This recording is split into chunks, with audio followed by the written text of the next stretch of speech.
तो एक बार फिर से हाजिर हो गई हूँ आपके सामने लेकर खबरें बिग बॉस की।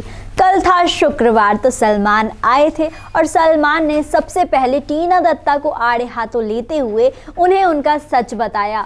और सबसे ज़्यादा जो बॉदर कर रहा था सलमान को और बिग बॉस की ऑडियंस को वो था कि बिग बॉस में 3 इनविजिबल कंटेस्टेंट्स हैं जिनका नाम है जुजू, राम और डॉली। जी हाँ, टीना या तो शालीन से बात करती है या फिर इन तीनों से बात करती है और इन तीनों के नाम पे, स्पेशली जुजू के नाम पे धमकियां तक देती है। तो सलमान ने सरकास्टिक वे में टीना के मज़े लिए और टीना इस पर फफक कर रोने लगी। और उसके बाद टीना ने कहा कि मैं आपसे 1-to-1 कन्वर्सेशन करना चाहती हूँ, क्योंकि मैं यहाँ इन सब लोगों के सामने अपनी फीलिंग्स बयान नहीं कर पाऊँगी।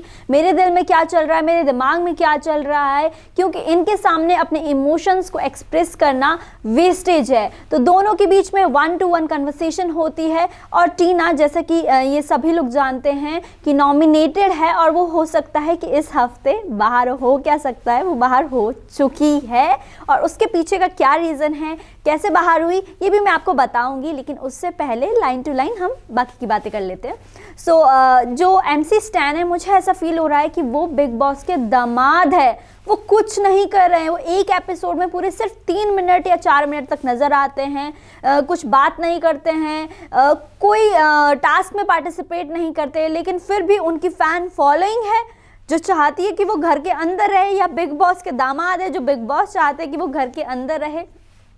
सलमान उन्हें ऑप्शन देते हैं कि आपके पास ऑप्शन है कि या तो आप बाहर चले जाइए, आपकी टीम ने जितने पैसे चाहिए थे, आपको भरने चाहिए थे आपके कॉन्ट्रैक्ट के अकॉर्डिंग, वो पे कर चुके हैं। अब आपका चॉइस है कि आपको बाहर जाना है या घर के अंदर रहना है।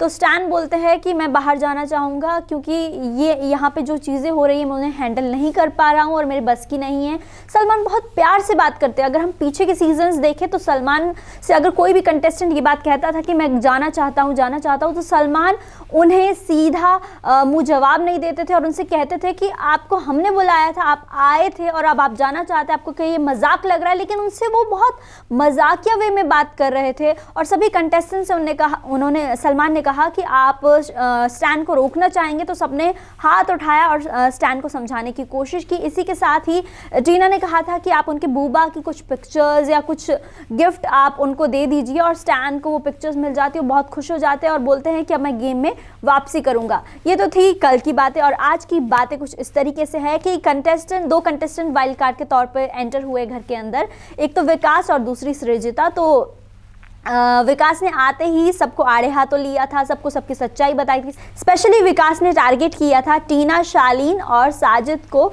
इन्हें उन्होंने फेक कहा था, शालीन को चमचा कहा था, सुम्बुल को बोरिंग कहा था और भी बहुत कुछ बातें उन्होंने कही थी और सबके टिप्स दिए थे। और सृजिता ने भी आते ही बहुत सारे टिप्स दिए थे सबको, क्योंकि वो बाहर से चीज़ें देख कर आ रहे हैं तो उन्हें पता है कि गेम किस डायरेक्शन में जा रही है। अब जो घर के अंदर के सदस्य हैं उनके पास एक चांस है उनको रेट करने का। तो रेटिंग इस तरीके से होती है कि कौन है अंगार और कौन है भंगार। तो कुछ लोग विकास को अंगार बताते हैं और कुछ लोग उन्हें भंगार बताते हैं, कुछ लोग सृजिता को अंगार बताते हैं और कुछ उन्हें भी भंगार बताते हैं। तो इसके बाद आगे बात करते हैं एलिमिनेशन की। एलिमिनेशन के लिए नॉमिनेटेड थे निमृत, सुम्बुल और टीना। लेकिन अब जो एलिमिनेशन की पावर्स आ जाती है वो आ जाती है शालीन भनोट के हाथ में। शालीन के सामने एक बजर रखा जाता है और उनसे कहा जाता है कि आपको ये बजर दबाना है। अगर आप बजर दबाते हैं तो सुम्बुल और टीना में से कोई भी घर से बाहर नहीं जाएगा और इसी के साथ ही बिग बॉस के विनिंग अमाउंट से 25 लाख रुपए हट जाएंगे। पहले 25 लाख जा चुके हैं और फिर से 25 लाख चले जाएंगे। और शालीन यहाँ पे बहुत सोच समझ के मुझे लगता है कि बजर नहीं दबाएंगे और दोनों में से एक इविक्ट हो जाएगा और वो होगी टीना दत्ता। तो ये तो थी आज की खबरें। आपसे मुलाकात होगी अब कल।